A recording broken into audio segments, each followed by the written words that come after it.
we have here, we're going to tenemos talk a aquí little bit about mortgages. vamos a hablar un poco acerca de hipotecas.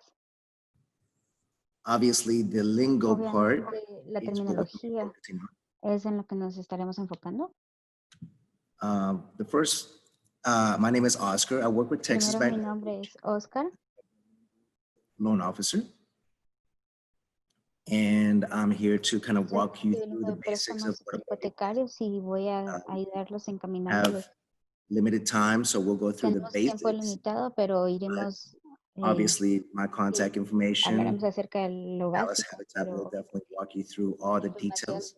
de contacto la tienen To disponible get started with, para que the podamos ayudarlos basic a terms that we're empezar. going to start with Los would términos básicos con be los que principal. empezaremos serán The principal el is basically the balance of the principal o loan, el capital del préstamo, es básicamente el monto the total. interest, Luego el and the interés interest rate that you're going to be y paying. la tasa de interés que estarán pagando. That's pretty simple and straightforward. Eso Which es is bastante basically what the simple. rate is going to be for the program Es that la tasa you que were será qualified and that you que chose. tendrán For en the el term, be programa a que 30 or 15-year loan, escojan, ya sea un and if it's préstamo de conventional or FHA, we'll años, talk about convencional those in detail. o qué tipo de The préstamo es. APR, that's one of the Luego el particular APR es la tasa efectiva terminologies that anual. are is APR por sus siglas widely en inglés. misinterpreted. The Es APR is basically bastante the way the malinterpretado, bank pero or the es mortgage básicamente company is able la to forma en reflect que as an interest rate, el banco including closing cost and any cost that you're associated with when it comes to getting puede, a loan for the full term of the loan, be it 30 por el years, which is término completo del or the préstamo, 15-year loan. ya or sea whatever. 15 años o 10 años, determinan The lo loan que to value ratio is basically where la we're relación looking de préstamo valor préstamo, la relación de préstamo valor o LTV por sus siglas en inglés. let's see.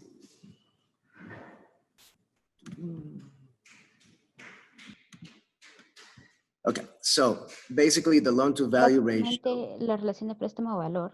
here in the interpretation. I am so sorry. Let's see. Perdón, permítanme cambiar. Okay, so going back to the presentation, Entonces, regresando a la the loan to presentación, value ratio is basically what the loan amount is versus what the value of the property is, meaning that once we get the value,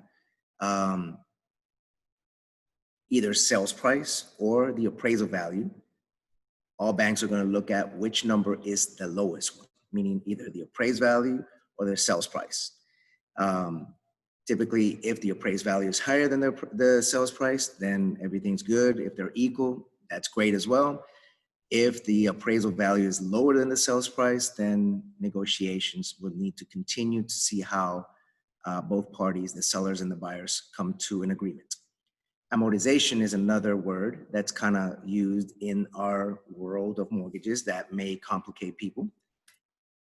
It's basically showing how the breakdown of each payment what part goes to principal and what part goes to interest rate. And then the equity, that word right there, equity is very important because it's basically how much house you own, how much of the house is yours versus how much is still owed on the mortgage. Okay, so those are terms that are pretty somewhat basic, but we want to make sure we understand those. Okay, going to the next slide. The types of mortgages that are available, typically conventional, FHA and VA are three more popular ones. Conventional is more of a private investor loan. FHA and VA are government-sponsored loans, meaning that they're backed by the government programs like HUD. So VA is particularly for those of y'all that are military veterans. Then the USDA loan are for loans for properties that are located a bit outside in the outskirts. The first-time homebuyer programs, those are basically what you would want to refer to as down payment assistance programs. There are very many available out there for you that you would want to look into, have your mortgage loan officer look into it. if you do qualify for those. Obviously, Dallas Habitat is a wonderful resource for that, but you have certain income limitations or maybe some geographic limitations to some of these programs that are available for you for first-time home buyers. So typically, most customers are going to fall under the first two categories, which is conventional or FHA loans, depending on credit scores, depending on income and your debt to income ratios, and depending on assets, meaning how much money you have and how much money you may need for the down payment, closing costs, and prepaids. Okay, the other terms that are at the bottom, you have typically your fixed rate loans and your adjustable rate mortgages. For those of you that are first-time home buyers, and most of us are, we want to stay away from the adjustable rate mortgages. The only time those come to play and should come into play is that you know for sure 100% that you're not going to stay in this house for more than a set number of years, be it 3, 5, 7 years. If you know for sure that that house is not going to be a long-term investment, then maybe you may be able to talk to your loan officer and see if that's an option that may be available and should be looked into. Okay. The next, the subprime loan, the last one that's on this slide, is typically right now it's kind of not in play too much because it's for those for lesser, lower credit, for self-employed individuals that don't report their income straight with what's on your tax returns.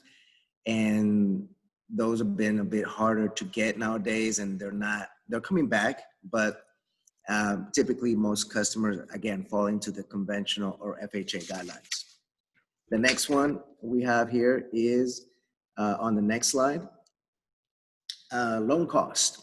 Basically, what does it cost you and what do you need to watch out for, what you're gonna run into. Your down payment, obviously. FHA and conventional are, again, the more popular programs. Conventional, if you're a first-time home buyer and you qualify for the Home Ready program or the Home Possible program, which is Freddie or Fannie Mae, they require a 3% down payment. FHA requires a 3.5% down payment. The other thing, closing costs. In closing costs, you're talking about appraisal, you're talking about survey, you're talking about the insurance policy for your title transfer, the title company fees, the lawyers, things like that, okay? The next one, reserves. In most cases, the programs that you're gonna run into, they require maybe a couple of months, maybe 3 months payment reserves, meaning whatever your monthly payment is gonna be, the program may require you to have at least 2 months after everything's said and done, after everything's paid, your closing costs, your prepaids, and your down payment, closing costs, and prepaids. Once those are paid, then they want to look at and see that you have enough money left over as reserves, be it in checking, savings, 401k, to cover at least 1 or 2 months worth of payments, complete payments. The next term there is the earnest money deposit. Once you are pre-approved, once you're out there shopping for a house, working with a realtor, and you found the house and you're making an offer, and the exciting news is that you got your offer accepted, then the earnest money deposit comes into play, which is basically just a deposit saying that, and this money most likely is going to go to the title company that the seller chose to handle the transaction. So typically about 1% of the sales price is what's asked. So you're going to deposit certain money with the title company, which is going to be credited to you at closing, which is called the earnest money deposit. That's just making sure that if for any reason after a certain time period, you decide to cancel the transaction at the last minute, well, you may or may not get that earnest money deposit back. That's something that you would want to talk to first, your realtor, second, your mortgage loan officer as well. The next term is points. I'm not going to go into detail too much with that because I can have a whole class on points. But what you're talking about points is an extra fee above and beyond your regular closing costs that you may use to buy down the interest rate. You may want to talk to your loan officer about that option as well. Typically, your first-time home buyers really don't look into that, and really you don't want to use, or usually you have limited access to funds when you're going through this first or second time purchase. So, but go ahead and talk to your loan officer about points in detail. Typically 1 point is 1% of the loan amount, and usually it brings down the rate maybe 1/8 or 1/4%, but I don't want to go into details about that, but you can always call me and let me know, and I can walk you through any of these terminology. Appraisal is basically a report, a third-party opinion of what the value of the property is. So you want to make sure you get a copy of you may want to get, you will have to get an appraisal report, meaning that it's a third-party opinion of what the house is worth. And based on that report, based on that value, then you may be okay, maybe better than okay, meaning the appraised value may come in higher than your sales price. But if for some reason that appraisal value comes in lower, then you may have to go back with, and will have to go back with your realtor and negotiate something with the seller, because the house is not worth what you're paying as a sales price. Private mortgage insurance is basically anytime that you're not making a down payment of more than 20%, then that typically is added to your monthly payment as an extra fee. Okay, next slide. Understanding pre-qualification versus pre-approval. You're going to talk to your loan officer, mortgage loan officer, and get pre-approved. Typically, those two terminologies are switched or interchangeable. Rate lock, you want to make sure you talk to your loan officer to lock in that rate as soon as you can once you have a house chosen. Once we, the mortgage loan officer, and the processor get the file put together into a situation where we can actually send it into an underwriter, which makes the decisions, the underwriters, then we go through underwriting to make sure that the loan is approved based on the application, based on the supporting documentation. Once it's approved, the appraisal comes in, everything's good, then we basically put it into our closing department, which prepares all the legal documentation to get to the title company, and the title company basically walks you through, have you sign and close on the loan. Okay. The next slide real quick will be overview of loan documentation. Obviously, get your pre-approval letter up front with your mortgage loan officer before you start shopping around for your house. Meaning pre-approval letter. You're going to get a closing cost worksheet or a fees worksheet, basically kind of walking you through what your closing costs are, what your prepaids are, what to expect at closing. All these are just estimated numbers, of course. The loan estimate, once we do have a house, the loan officer should provide you and will provide you a loan estimate, which is a little bit more detailed, but still an estimate of what you're looking at when you're looking at closing on this house.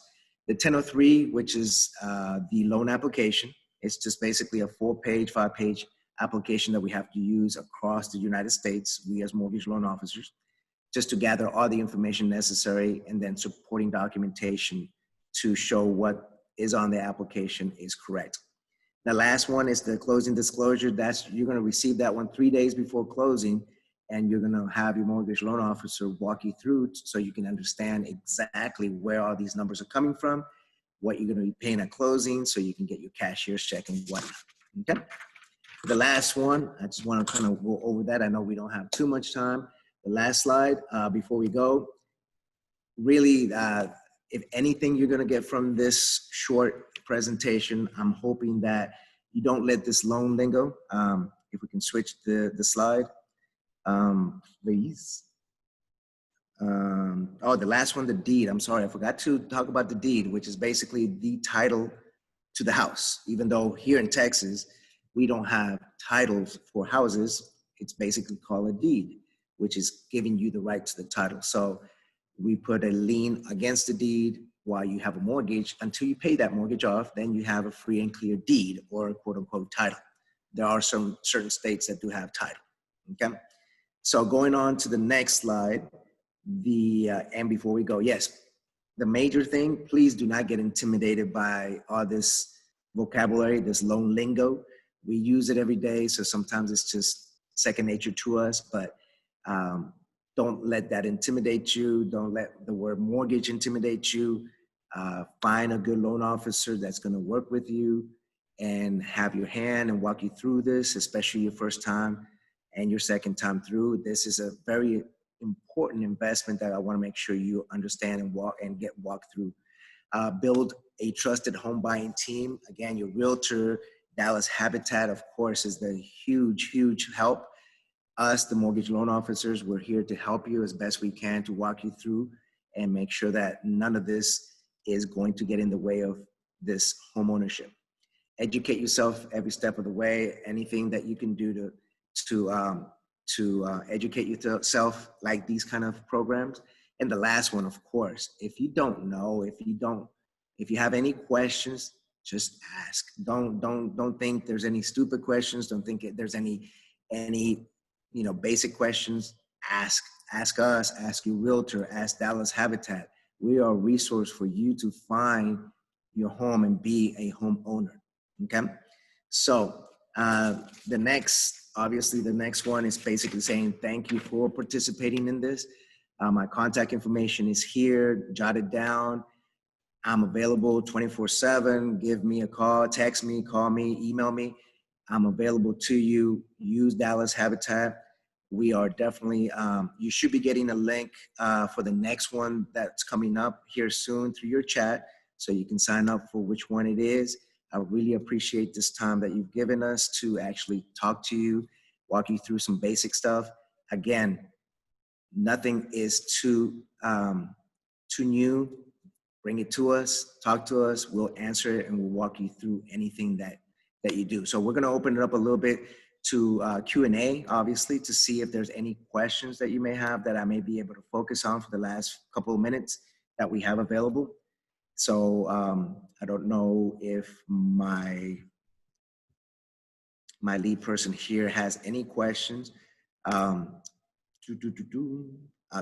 already sent the link to the next Zoom for the next meeting. So great.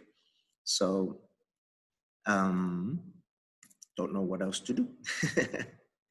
I'm glad that y'all made it. This is the first time for me as well in this kind of situation. I actually do these. Let's see, do you have any advice for someone in their late 20s who wants to buy a house of their own?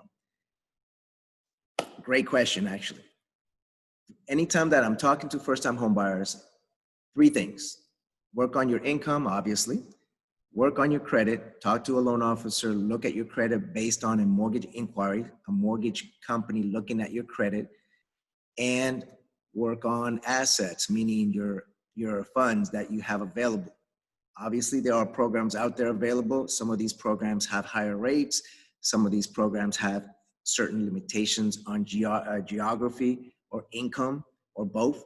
So basically work on those 3 things and work with a loan officer now, even if you're not buying right now.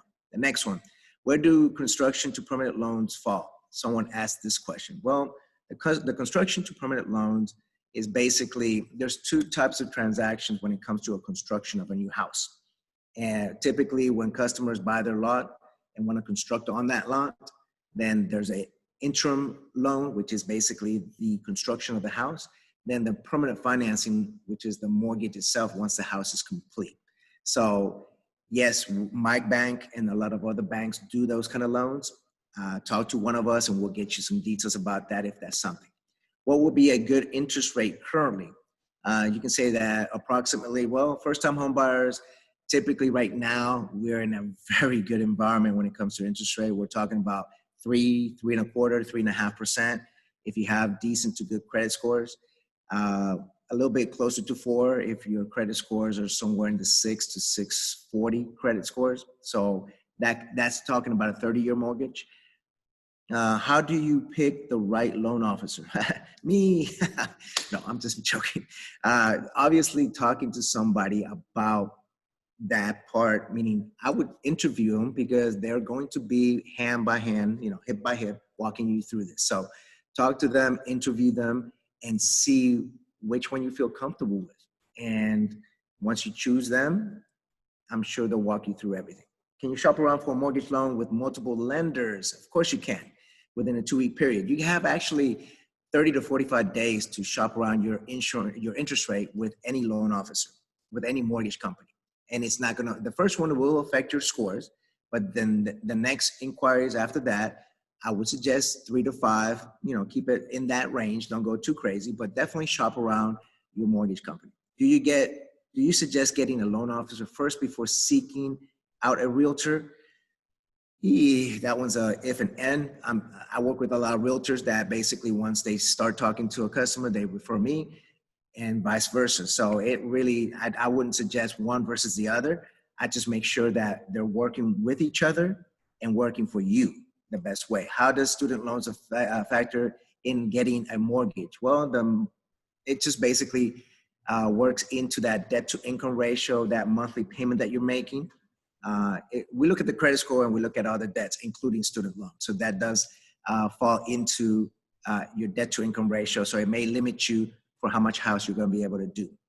My credit score is in the low 5s. What advice can I give to get qualified if the FICO is different than buying a home? How do mortgages companies calculate this? Well, if you already know that you're in the low 5s, then my suggestion with any scores, with anybody that has or hasn't looked at the credit report, have one of us loan officers look at the credit report in detail. And a good loan officer should be able to walk you through and tell you what you need to do to get to what points you need to at least get to an FHA and maybe even a conventional loan.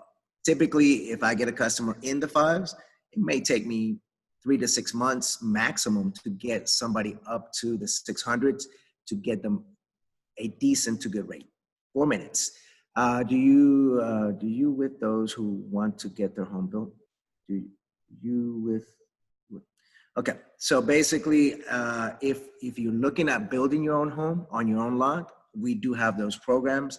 Typically, 2 things. If you own your own lot already, or you're going to buy a lot and then hire somebody to build this house, they typically need to be either a general contractor or a builder.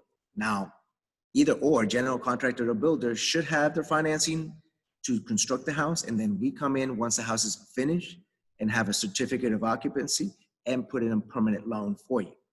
If you don't have a builder, we have a few builders pre-approved that, depending on the area, we can suggest.